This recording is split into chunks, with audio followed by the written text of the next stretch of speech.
अस्सलाम वालेकुम। आप देख रहे हैं दुआ का किचन। तो आज मैं बना रही हूँ बहुत ही मज़े का नाश्ता जो कि झटपट से 10 मिनट में तैयार होता है और छोटे बड़े सबको ही पसंद आता है। तो बहुत सिंपल और आसान सी रेसिपी है। मैं बनाने जा रही हूँ आज स्पेनिश ऑमलेट। तो चलिए स्टार्ट करते हैं इसे बनाना। सबसे पहले पैन में डाल दूँगी 3 टेबल स्पून घी। 2 अदद बारीक कटे हुए आलू डाल दूँगी। आलू को दरमियानी आंच पर पकाऊंगी सॉफ्ट होने तक 5 मिनट के लिए। तो आलू यहाँ पर सॉफ्ट हो चुके हैं। अब इसमें मैं डाल दूँगी 2 अदद दरमियानी साइज़ की प्याज ली थी और इसको ऑमलेट के लिए जैसे हम प्याज करते हैं वैसे बारीक बारीक काट लिए, ये डाल दूँगी।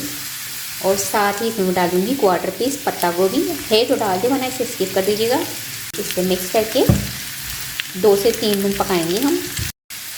तो वेजिटेबल यहाँ पर सारी सॉफ्ट हो चुकी है। इसे मैं एक बाउल में निकाल लूँगी। 3 अदद अंडे डाल दूँगी एक बाउल में तोड़ के। हाफ़ टी स्पून नमक हस्बे जायका। काली मिर्च पाउडर डाल रही हूँ 1 टीस्पून। आप कम या ज़्यादा ले सकते हैं अपने टेस्ट के अकॉर्डिंग। सब्ज़ धनिया पत्ता डाल दूँगी और इसको हमने अच्छे से फेंट लेना है फ्लफी होने तक। तो यहाँ पर अंडों को देखिए मैंने अच्छी तरह से फेंट लिया है। अब इसमें मैं डाल दूँगी फ्राई की हुई वेजिटेबल। इसे मिक्स कर लेंगे। तो बस अब ये ऑमलेट को हम फ्राई करेंगे। अब इसमें मैं डाल दूँगी हाफ़ पेस्ट डाल दूँगी, इसको फैला देंगे। इसके ऊपर मैं डाल दूँगी मोज़रेला चीज़ है तो डाल दे, वरना स्किप कर दे। चीज़ से इसका जो टेस्ट है वो बहुत ही मज़े का हो जाता है। फ्लेम आपने बिल्कुल ही इसकी लो रखनी है। जो मेरे पास बाकी जो ऑमलेट का मिक्सचर था वो ऊपर से डाल दूँगी मैं। इसे फैला देंगे इस तरह से। इसे कवर कर दूँगी और 5 मिनट पकाऊँगी लो फ्लेम पर एक साइड पर। तो ये एक साइड से फ्राई हो चुका है, इसे मैं पलट दूँगी।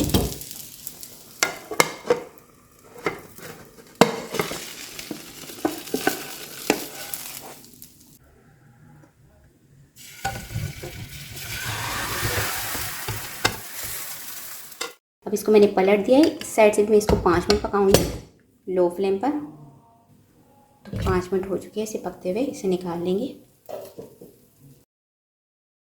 इसकी कटिंग कर लेंगे। तो अब मैं इसको निकाल के भी दिखाती हूँ। ये देख सकते हैं आप, इसकी लुक कितनी खूबसूरत सी आई है। तो बहुत ही मज़ेदार सा हमारा स्पेनिश ऑमलेट बनकर तैयार हो चुका है झटपट से। तो उम्मीद है कि आज की रेसिपी आपको ज़रूर पसंद आई होगी। रेसिपी पसंद आए तो मुझे कमेंट्स में बताइएगा कैसी लगी रेसिपी। वीडियो पसंद आई तो इसे लाइक ज़रूर कीजिएगा, चैनल को सब्सक्राइब कीजिएगा, फैमिली फ्रेंड्स के साथ शेयर कीजिएगा। आपसे मिलेंगे नेक्स्ट वीडियो में। जब तक के लिए अल्लाह हाफिज़।